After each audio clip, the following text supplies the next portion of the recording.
It's time for another edition of Heavy in the Paint, where great sports talk, great guests, and great laughs calls home in the paint. Here's your hosts, sports aficionado Gerald Brown and former NBA star Kenny Anderson with Justin Payton. Let's get in the paint. Take it away, guys. Good evening. Gerald Brown flying solo this evening. But you know what? We're back from Thanksgiving and so much is going on. And it's only right to get this show going, as I always do, with a lot of insight. Make sure you hit the subscribe button. But you know what? Let's get right into it. This gentleman, outstanding, big fan of his work, knows the college football landscape of football and the business there is front to back. Pete Fiutak of collegefootballnews.com joining me. Pete, first and foremost, happy holidays. I got to ask you right off the bat, what does it say about college football when you have the whole Lane Kiffin thing play out and he kept everybody on pins and needles, that is, until after the Egg Bowl in his decision on heading to LSU? The problem with that is it took away from everything else, and it made it all about Lane Kiffin. And I as a coach, I'm a fan of his. I think he's fantastic, and it was a great get for whoever was going to get him. The problem was just how it all played out, because you knew he was going to go. I mean, and look, this is a business. Okay, so if you have one job and it pays you a certain amount of money, and this other job wants to pay you a lot more money, well, then you go for the more money usually. I mean, yes, there's the old happiness type of thing and all that, but like, it's okay. You know, everyone gets it. Everyone gets the deal. Everyone gets the business side of this whole thing.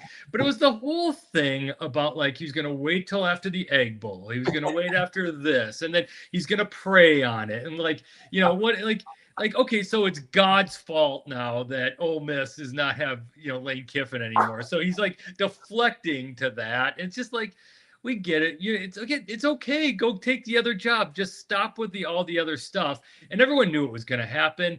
But now it's gotten even weirder, because he put out this statement where he's like, everyone wanted me to stay, and I tried to give everything to play. And the players are like posting like, you didn't say that to us. So it's all just an ugly. There's no easy way to do this at this time of year when emotions are high. You're coming off of rivalry games. You got a college football playoff coming up. The timing's just bad, but this is how it is in college football, because remember, these are supposed to be college students, and you got to work around the actual college sort of this.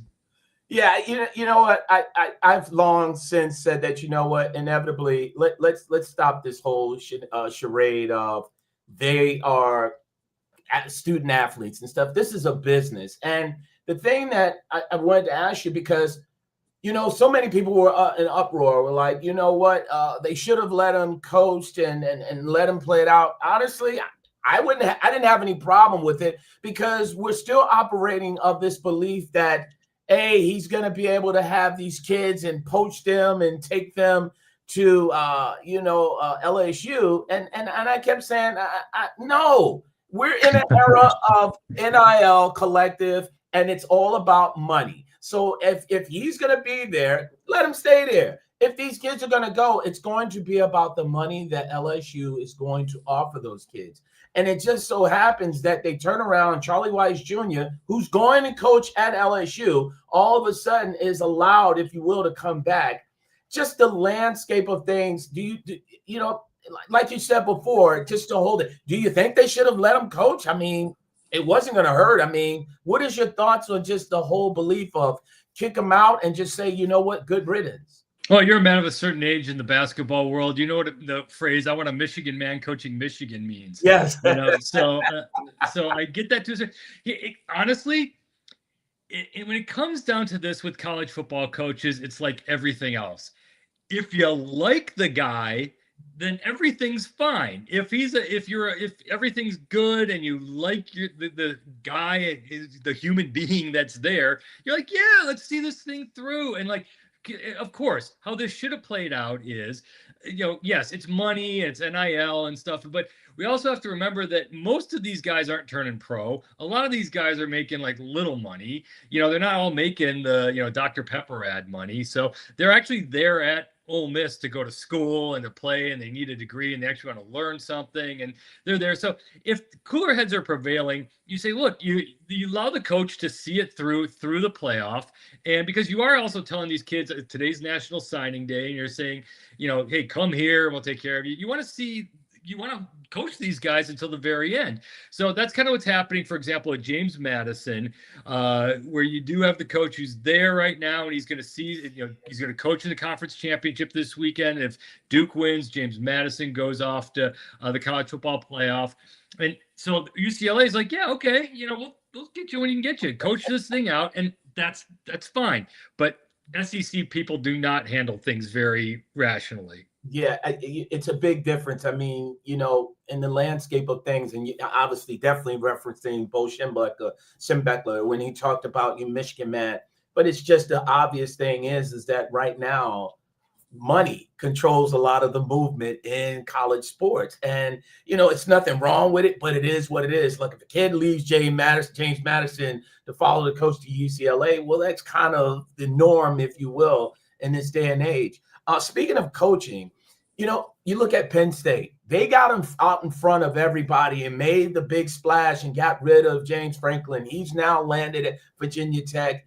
And you see all the stuff that's transpired as we sort of got into the last games of the regular season before conference championships. And Penn State doesn't have a head coach right now. You just referenced, early signing period and stuff. What do you make of this in terms of what Penn State has done? And do you think that they made a decision based on emotion rather than using reason and logic? Oh, yeah. I'm a James Franklin apologist. I mean, because it's hard to win college football games. And everyone just assumes, oh, well, if you're Penn State, of course you're going to win. Well, look, you're supposed to win at Florida. They're not going to a bowl game. You're supposed to win at Florida State. They're not going to a bowl game. It took forever for Texas to be good again. Oklahoma was kind of, down for a while. It's Michigan. Everyone forgets that Jim Harbaugh had to take a pay cut, and he was on, oh my gosh, is he going to get fired? And then all of a sudden things flipped. It's really hard. The guy won 70% of his games. It doesn't sound like a lot, but it's really hard for most coaches to win 60% of their college football games. And Franklin was winning 70. Okay, so he couldn't beat Ohio State. Nobody could. So I get it. This is the year that Penn State was supposed to be really good. They were supposed to be in the college football playoff national championship mix. He got to the Final Four of the CFP last year. And you're right. After a while, it was time for him to go, I guess, because the fan base was sour on him. But Virginia Tech got a good one there. So it's Penn State. They're going to find a really good head coach. So my guess is the quietness of this right now has something to do with either they like Manny Diaz of Duke. He used to coach as a key assistant at Penn State for a while. Or they like Tony Elliott at Virginia. Or they have someone else in mind who's still coaching within the college football playoff world they can't really go after right now. But again, it's Mac Brown, it's a pretentious name drop here. Mac Brown, I asked him one time when he lost a defensive coordinator, he's like, we're Texas. We're going to find another defensive coordinator. Well, it's Penn State. They're going to find a good head coach. What's interesting, you hear BYU's head coach, and I'm not going to butcher his name, but Sataki, yeah. Yeah, he's been really talked about possibly landing there. And you're right. I just think the fact is that Penn State has to realize who they are. Ohio State, who you referenced, look, they almost made a decision. I had said, went on the record and said, when on Sirius XM, on Nightcap on Mad Dog Sports Radio, which I do, I had said, look, if Ryan Day doesn't win the national championship, based upon what transpired in last year, losing once again to Michigan, I thought he might have been on the hot seat, if not fired. This year or last year? Yeah, or last year. In terms of winning that national championship, kind of just seemed like, it was like, I don't know, an emotional decision, but you have to understand who you are. And clearly that's what the situation is playing out in Happy Valley. When you speak about that, I wanted to reference, you mentioned Florida State and Mike Norvell. Look, it hasn't worked out, right? And it's just so interesting when you're talking about the schools that are letting coaches go, LSU, paying out $54 million to Brian Kelly. We talked about Penn State letting James Franklin go. And then all the stuff with Ole Miss and Lane Kiffin. Florida State said, no, we're not going to let Mike Norvell go. We're not going to pay him, and we can't afford to pay him the money. What does it speak? What does it say to you? What volume does it go to speak to in terms of a school saying, hey, look, we're not going to pay a guy to get rid of him that can't coach and stuff like that, because we're not going to do that in this landscape. Yeah, but they can. If they really wanted to, they could afford it. I mean, all these schools can afford whatever they want at this point. But, part of it too is sometimes, you just catch the wrong break. You just catch the wrong thing happening. 2 years ago, they had a team that, was good enough to play in the Final Four. They didn't get there at the very end, obviously. But then last year was a complete disaster. This year was started great and ended with a thud. But you know what? Sometimes these things bounce back. It's easy to forget. Like Dabo Swinney stunk for like his first 4 years, and all of a sudden it kind of kicked in and kind of started working. The problem now in college basketball, like everything, or college football, like everything else, is you don't get that time to necessarily build things back up. You go on a 2-game losing streak, all of a sudden you're on a hot seat, a 3-game losing streak, and you're probably fired at these places. So it's, boo-hoo, they're all making generational wealth. But that's kind of the life of a college football coach. And, some places are just like, what, we can go get a different head coach, but then we're starting over again. So what do? Are you going to spend, you got to buy out one guy, then you go cheap and try to undercut and get some young guy and hope he works out. And so again, this kind of goes back to you. Do you like the guy? So if you see a case like this, like Luke Fickell at Wisconsin, disastrous year. It's been a disastrous run. He's had no luck whatsoever, but they like him. So they're like, okay, you know what? The guy obviously can coach. He did a good job at Cincinnati. So let's see this through and see if they can, see if he can get one more shot to do this. Same with Norvell. It's like they like him there. So let's see how this is going to play out. Yeah, you made reference of the high school's early signing period, and Pete, when I look at college basketball as a whole, and just talking to various college coaches and stuff, you just look at the fact is that, and there was a certain time and period of time where fan bases and boosters would really buy into schools having the number one recruiting class and coming out and stuff, but now that has really shifted with the transfer portal. So I'll ask you, when you look at the early signing period, and I look at a school like USC that has the official, quote unquote, the official, unofficial, if you will, number one class, how much a high school signing period still holds today when we're in the transfer portal area? It still matters. I mean, basketball's a different animal because you get one guy and boom, you all of a sudden have a team, and whether it's BYU this year who got the guy, or Kansas, or you're seeing what's happening with Pete at Arizona. I mean, it's, you get one superstar freshman and all of a sudden your team can blow up fast. Football, you obviously need lots and lots and lots of players. You got to have the base. It kind of conflicts with everything we just talked about in building up a team where you got to be able to have a infrastructure where you're taking these 18-year-old kids who are 140 pounds and turn them into 340-pound left tackles in 3 years. But you need the time to, let them hit the weight room, let them hit the creatine, hit all the food, all the bulking, all this weight room, get them into shape. Some of them work out, some of them don't. You have to strengthen numbers. All these players are going to come in, and we all know that maybe a couple of them hit, a couple of them don't, and a couple of them just, become backups. But you got to find that infrastructure, and it's hardest to do for the lines. Like it's to put together a 5-man offensive line, unless you're off Ohio State and you can just pick and choose all of these NFL guys. It's really hard. You've got to build that up. You got to build the depth, and that's only done through the recruiting classes. So like part of the problem is, you can have certain teams like, North Carolina this year. Bill Belichick had 70 new recruits come in. I was a fan with Deion. Deion Sanders is like my favorite athlete of all time.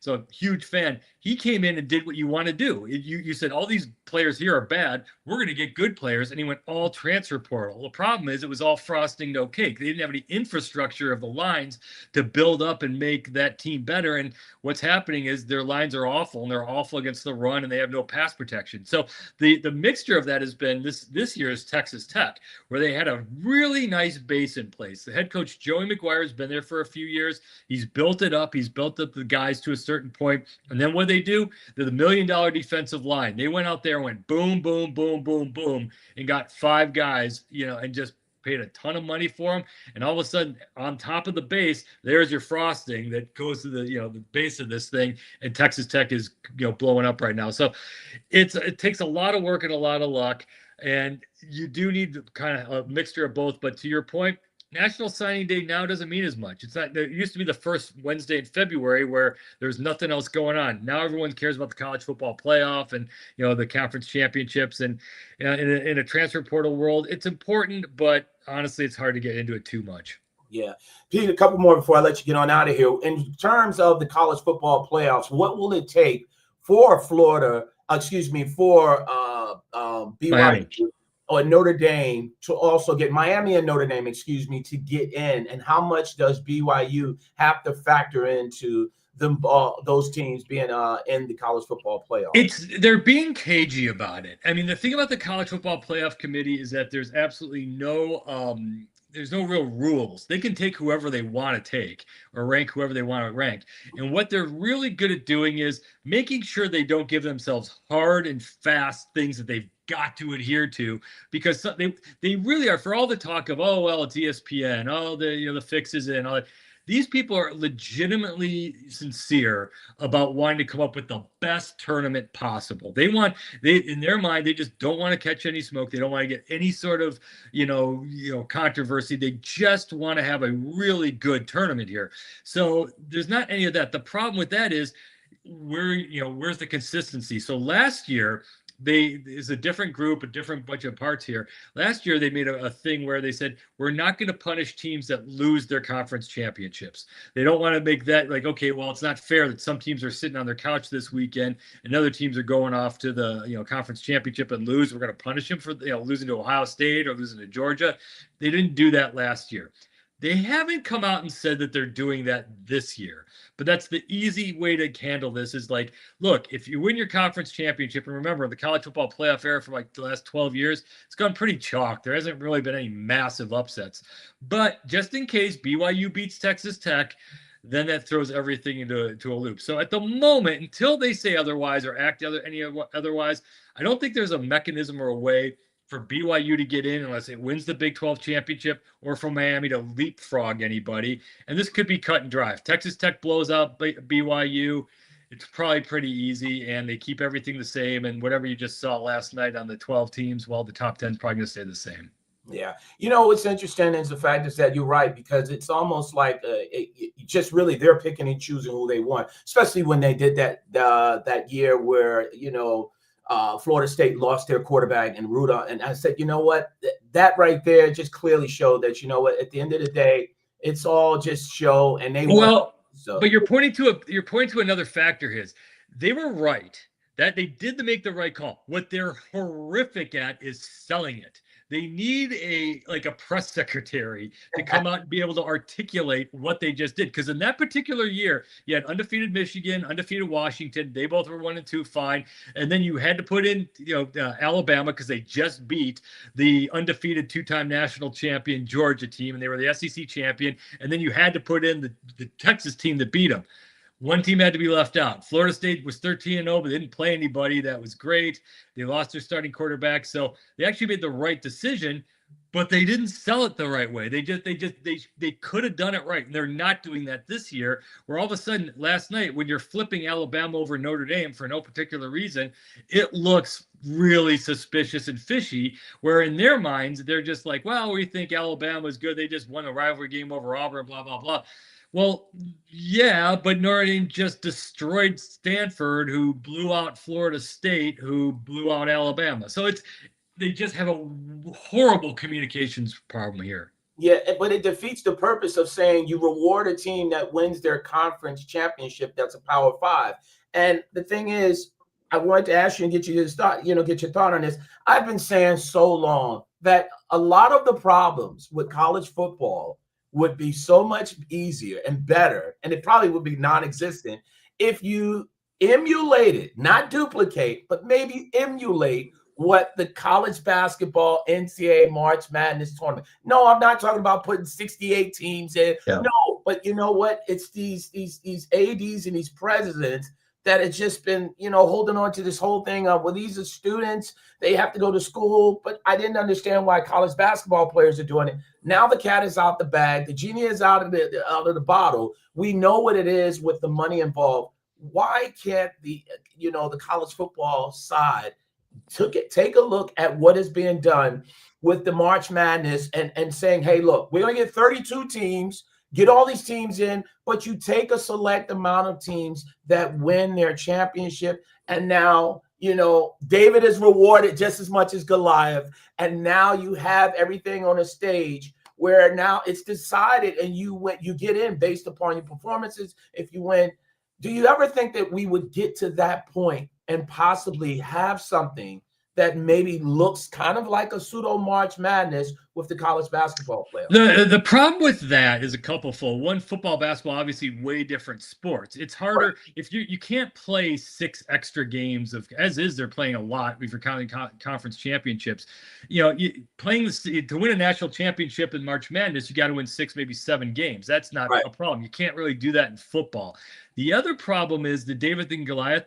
You can't just get hot from 3 and win, in college football. You can't, look, Boise State's never going to do, if they might win a game on the right day where everything works correctly, they're never going to come close to, they're not going to be Butler of a couple of years ago or Gonzaga and, get in the mix for the Final Four or San Diego State a couple of years ago where everything kind of clicks. It's the disparity in talent is just so massive between the power teams and the other teams. So you kind of can't really do that. And they do have the mechanism for it where they're saying the top 4 conference champions are automatically in and the top 5 conference champions are automatically in. So there is a mechanism to get in. The other problem with what you're saying is I love college basketball. I grew up, that was my favorite sport. The regular season doesn't matter. Honestly, I love watching the sport. I'm really into it, but honestly, you don't have to watch until late February. Because you could be really awesome, and all of a sudden Central Directional Tech hits 10 threes in the first round and knocks you out. And great, you just won the ACC championship and went 32-2. Well, that you're out with one bad day against a couple of hot shooters. So March Madness is so awesome that it's its own separate entity. And you can say that about any other sport too. I mean, the NFL is a different animal. NFL is the NFL, but the NBA season's 8 months long. You really honestly don't have to tune in until May because the playoffs are so amazing that they're so good that if you just tune in then, that's 2.5 months, 3 months that's great. Baseball, same thing. NHL, definitely. And so for college football, part of the magic of it is there's so few games that a tournament at the end kills the regular season, which at the moment really matters, especially if you're Miami and Notre Dame. But the thing about it is, though, Pete, is when I look at it, this has been my biggest, it's a heartbreak.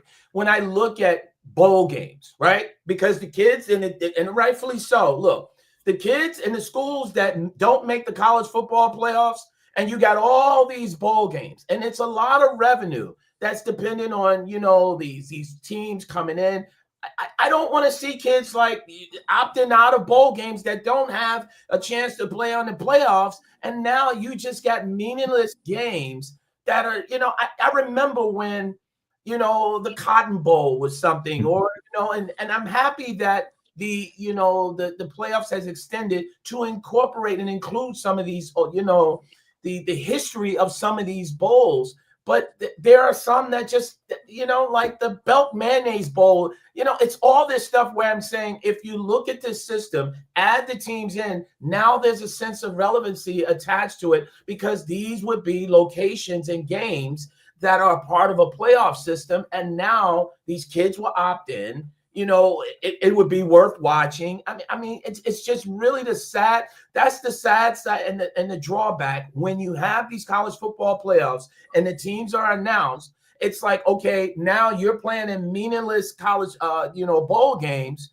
which at one point meant something. And honestly, a lot of these kids are saying, hey, look, I'm jumping in the transfer portal, or I'm getting ready. I'm gonna start training for the NFL Combine. So that is what I looked at and said, perhaps it would save a lot of these bowl games that are meaningless. I'm with you to a point, except for one massive problem. It's not working out like that. And so the problem with that is I am with you And now I'm also a believer, if you're a college football player, if you got an NFL future, you should not be playing one more down in college football and you have to. Like, I opt out now. Like, there's no, you got millions of dollars ahead of you. What are you doing playing college football? So I don't mind the opt out. So I thought last year would be the year when, these bowl games are going to be a disaster. Everyone's transferring, everyone's opting out, everyone's leaving. Also, the problem with that theory was the games were awesome. Like, first of all, the ratings are still through the roof. They're a cash cow for ESPN. And secondly, yeah, you get guys who leave, but the guys who are there really care. Like, sometimes when you get the guy who plays and is the NFL talent, like Cam Ward is the perfect example last year. He played a half against Iowa State in the bowl game. Why? Because he wanted to set the record for touchdown passes. And the second he set the record, he sat out the second half. What happened? The team sucked in the second half. They had a chance to drive late. And it's like, dude, like, first of all, I get it. You don't want to risk your future. You're the number one pick in the draft. But like, if you're going to do this, go out there and play in it. So it's kind of hard to argue. The bowl games are their own separate thing. And this goes to another part of this thing, which again goes to the expansion of the playoffs. To me, if you can't win your conference championship, you don't belong playing for the national championship. To me, it'll never happen. But the March Madness should be just like 32 teams, just conference champions. If you can't win your conference championship, you have no business winning the national title. So you're not good enough to win the ACC or the Big Ten. Why should you get a shot at the national championship? So you expand the field. Really, we're going to take the 8th or 9th best team in the SEC. As is, we're going to get the 5th best team in. So it dilutes, the importance of it, because now the fluke factor kicks in, more so in basketball than football. But I actually, I did think the playoffs should have been expanded more. But you can make the argument that the best playoff going was the 4-team college football playoff when it was happening, because there's no such thing as a cheap champion there. And right now with the 12-team version, there's no fluke. You got to go through an Ohio State. You got to go through a Georgia. You got to go through a Notre Dame. You got to go through the powerhouses. You can't just kind of fluke your way to a national title right now. Yeah, I think they just keep adding the bowls. I don't want to see the I'll help you on this one for the next month and a half. Watch right away. If it's a disastrous bowl game, get out. Just leave. Go take a walk around the block. Find something. There's 41 of these suckers. So, if it's a bad bowl game, you leave. Maybe check back in. All of a sudden, something good happens. You pop back in. But look, for your holiday parties, when you're with people you don't like, it's something to watch, something to do. But there's going to be a bowl game around the corner. If it's awesome, you stay with it. And sometimes these Belk bowls, like you're talking about, are the best of the bunch. And sometimes the Orange Bowls are awful. So just stick and move. Just be very fluent when it comes to it. As much as I complain, I still stay with it. A couple more before I let you get on ahead. A 2-part question. You know what? I've talked to some people on the basketball side, and they basically told me that, the way that this landscape has laid out in college sports, inevitably it's being driven by the football. And ultimately, they told me that it's not a question of if, but when, that you'll see the SEC and maybe in the Big Ten branch off away from the NCAA and do their own thing. Because honestly, right now, they don't need the NCAA. When you hear something, I don't know if you have heard that, but could you envision a one day in the near distant future, Pete, that we have a SEC and a Big Ten that is not associated with the NCAA whatsoever? Maybe, but you still have the other sports to deal with. And you have to remember that it gets all nerdy and infrastructure in terms once you're talking about insurance and liability and, certain other parts when you're talking about field hockey or soccer or gymnastics or, golf team or all the other sports that are involved. You kind of need the NCAA to backstop a lot of this and oversee lots of parts to that. And my argument also is like, oh, well, it's, it's only these conferences just going to take over the world. Well, they've taken over it now. Like when was the last time you saw, UNLV win a college football national title? I mean, you look at the 150 years of college football, there's like 4 teams that won a national, like Princeton, Yale, and Ohio State, and Alabama. Like there's only like a real handful of teams. You rarely get an outlier, which, a Georgia Tech, Mr. Anderson, Nod to him. Did it one year. It was a fluke. BYU did it one year. It was a fluke. It's always going to be Ohio State. It's always going to be Michigan and Bama and Georgia. It's always going to be the big names. But the problem with this is, if you remember 2020, what you had was an all SEC season, for example. And what happened? Only like 4 teams had winning seasons. If you're Mississippi State, you've got to schedule Central Directional Cupcake Steak. You've got to schedule Louisiana Monroe, because otherwise, if you're only playing SEC teams and you're going 3-9 every year, people get fired. So you need you need to somehow interact with all the other conferences, and you need those other, group of 5 leagues to build up your things, because people feel better about themselves. Like, we're sports fans, we're diehards, we're all into it and all this. But at the end of the day, 90% of the, sports world just wants to see their team play and have fun, and they want to see their team win. So, they don't care if Louisville just beat Kentucky. They just want to see if Louisville get a win and yay, woo, we had a good time. So you can't just play all the good teams, because you're going to lose a lot and people are going to get mad. Yeah. Obviously the playoffs are here. Give me your final 4 teams in that college football playoffs, and who will win the national championship. It's so hard, because here's my one complaint, where they should do this in the NCAA tournament as well as the college football playoff. They should reseed. It is my biggest beef that, like, once you have that, North Dakota technical whatever junior college that wins something in the NCAA, and all of a sudden, you show me an upset in the NCAA tournament, I'll show you Duke 95, Central Directional Cream Puff 48 in the next round. You should reseed these things. So it's hard to do. And one little change, like if Texas A&M does end up in ahead of Ole Miss, or if Notre Dame gets in, changes everything. So if you're saying let me put it this way. Right now, the teams who I think could win it all, obviously Ohio State. If Notre Dame gets in, this is the problem, is they're one of the best teams in the country. Everyone kind of have blown off the fact that it took a last-second kick from Miami and a miraculous 4th down play by Texas A&M back in August, for them to lose these 2 games. And they have just annihilated everyone else. It's a much better team now. To me, Alabama, Notre Dame, Georgia. Those are the 3 teams that I legitimately think have a shot to win the national title. Texas Tech is the outlier. They haven't really played anybody other than BYU. They had nothing in the non-conference schedule. We don't know. They have not been stress tested like these other teams. But if you take those 3, and I'll give you the field, I'll go with the win on that one, just because Ohio State's just that good. I think Texas Tech might pull an Arizona State of last year. Remember how were they really good and then just lose in painful last-second fashion? It seems like that, yeah. It could happen. Listen, Pete, really, really appreciate this. Collegefootballnews.com. Where else people can follow you on social media and everything? Pete Fiutak, as it's spelled, like nobody can spell it, but Fiutak, and College Football News on the X machine. But this is when we're our big time of year for another couple of weeks, and then we're in the dry period for a long time. But this is when it gets really super fun.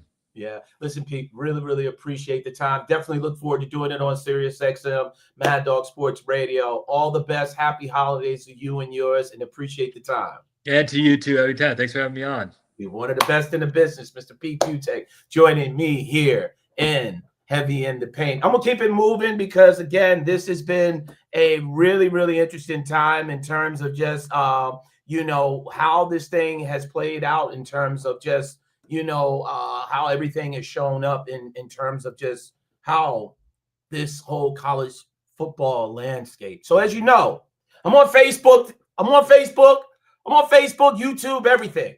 And normally Kenny Anderson, my co-host, is here. Normally he's with me. We are going to be on next Tuesday night,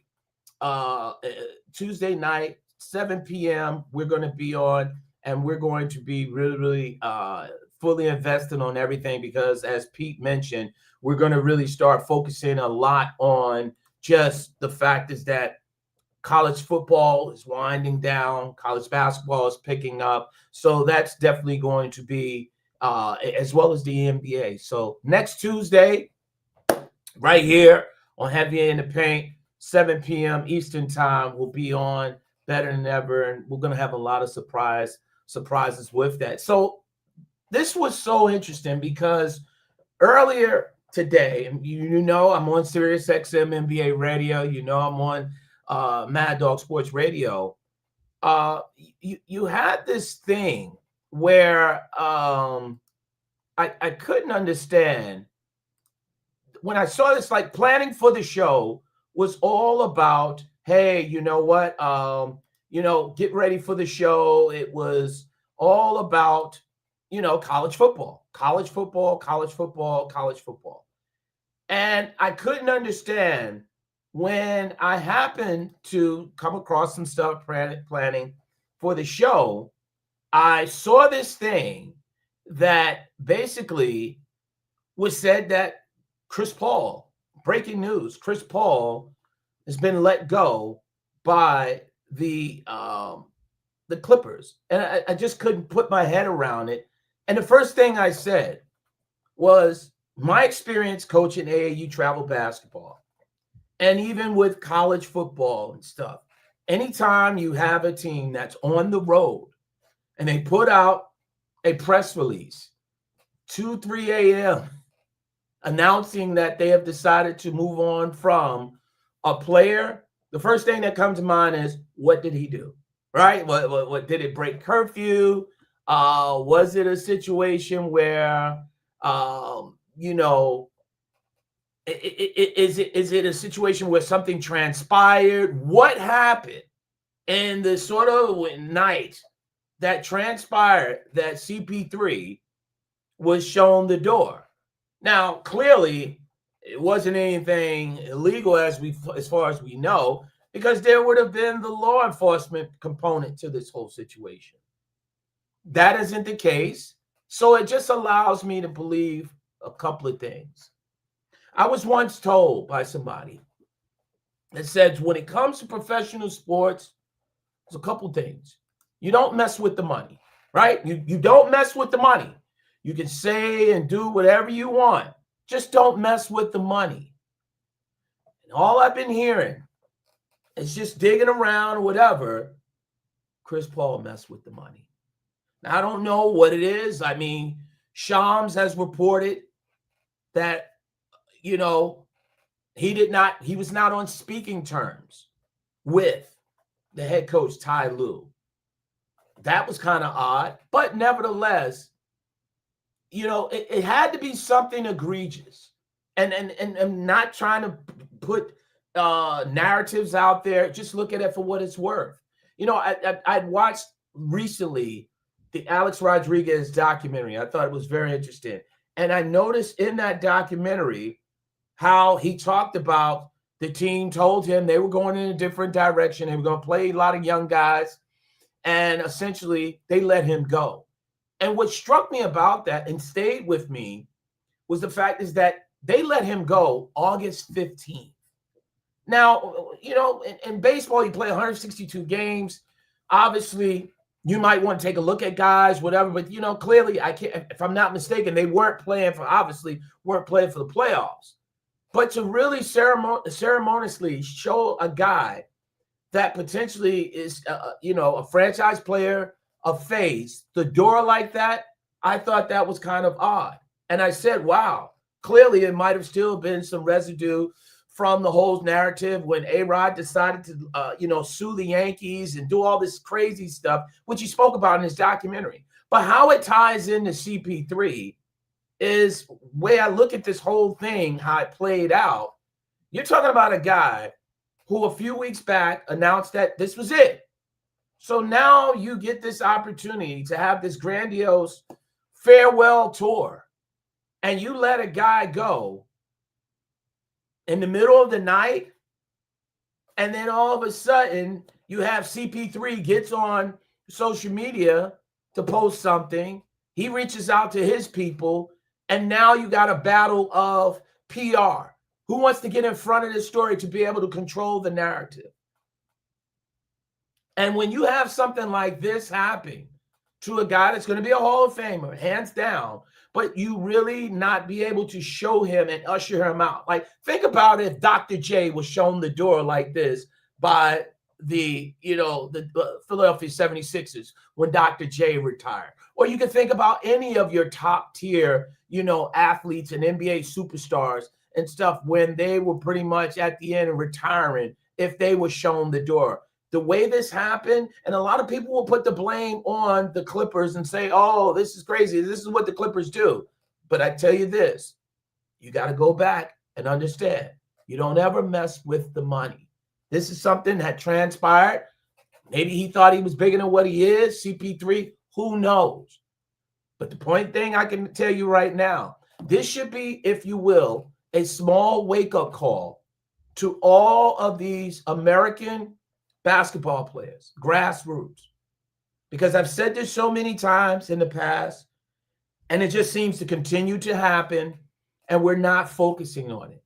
Yes, CP3 is on his way out.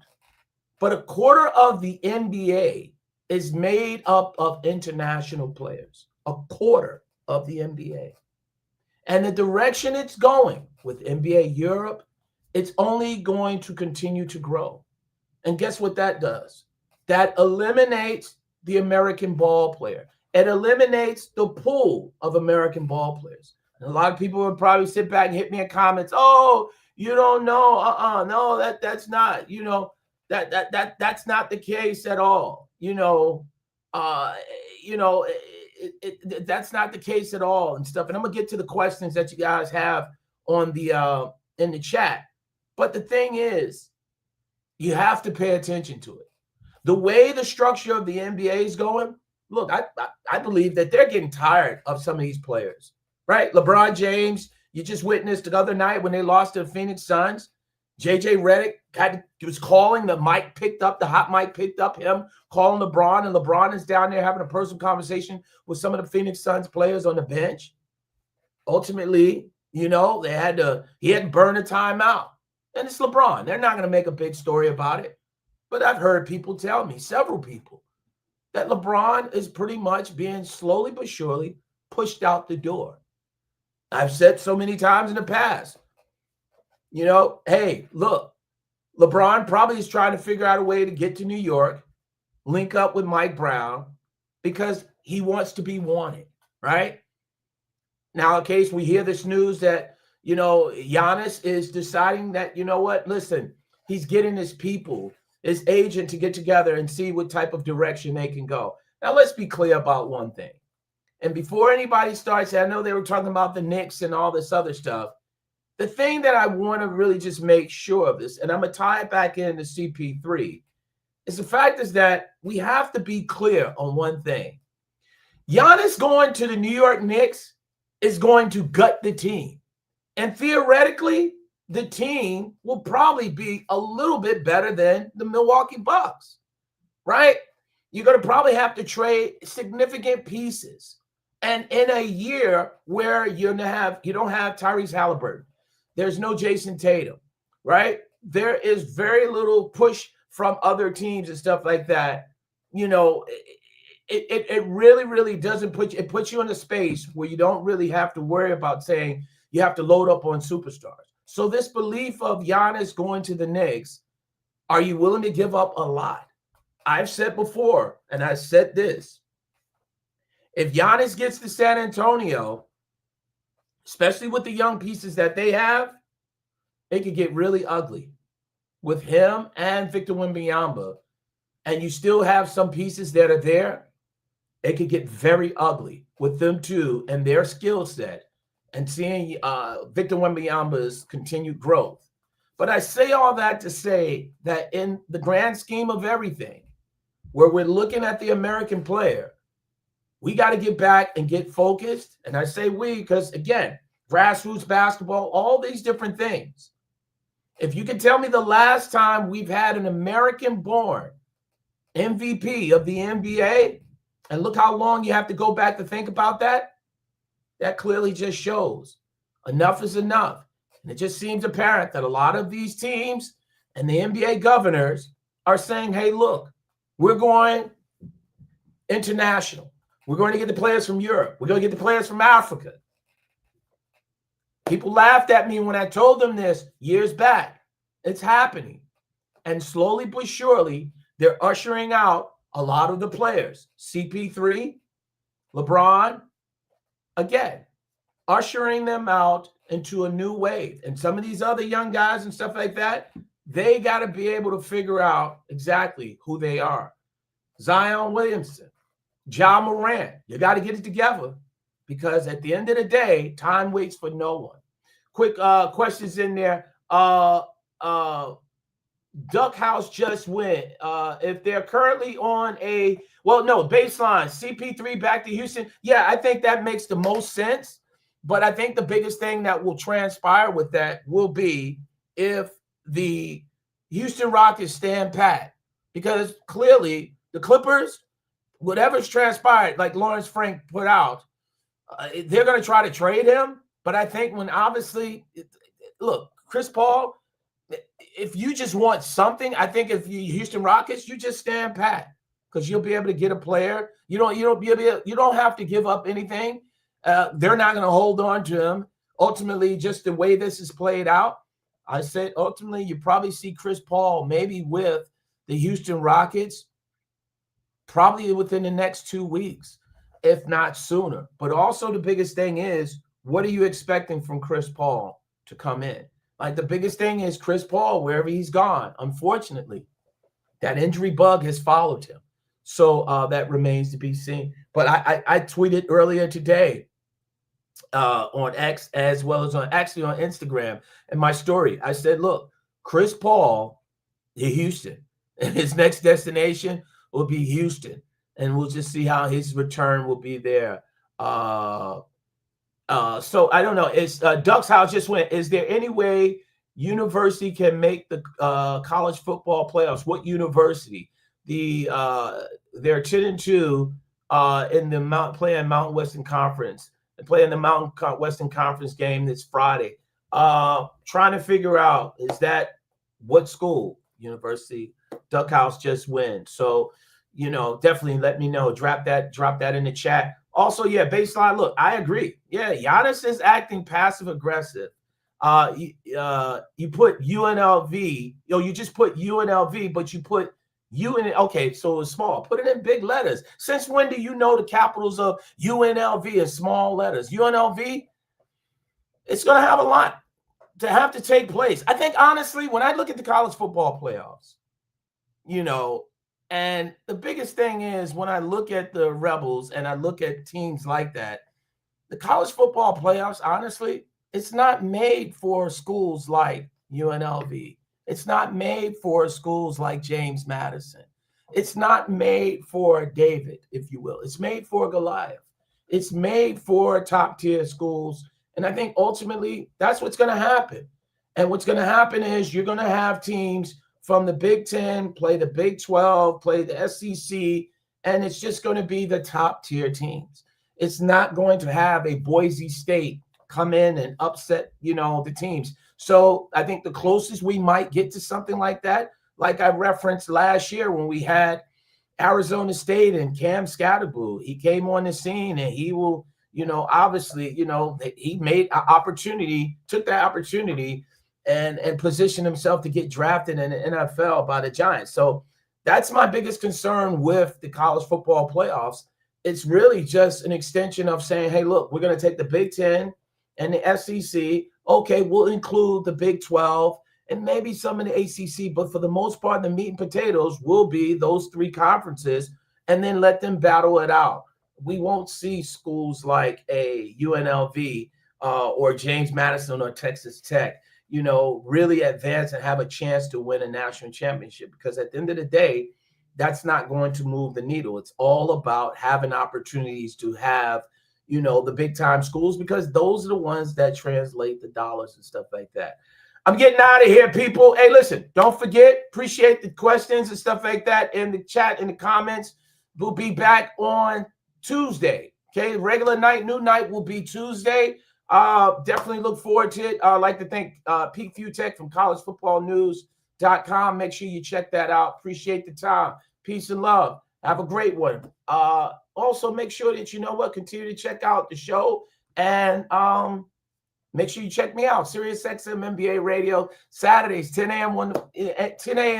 to 1 p.m. Eastern Time, as well as on Mad Dog Sports Radio, channel 82. I'm out of here. Peace. Thanks for joining the show. Be sure to subscribe to the show and follow the guys' social media. And remember, no pump faking in the paint.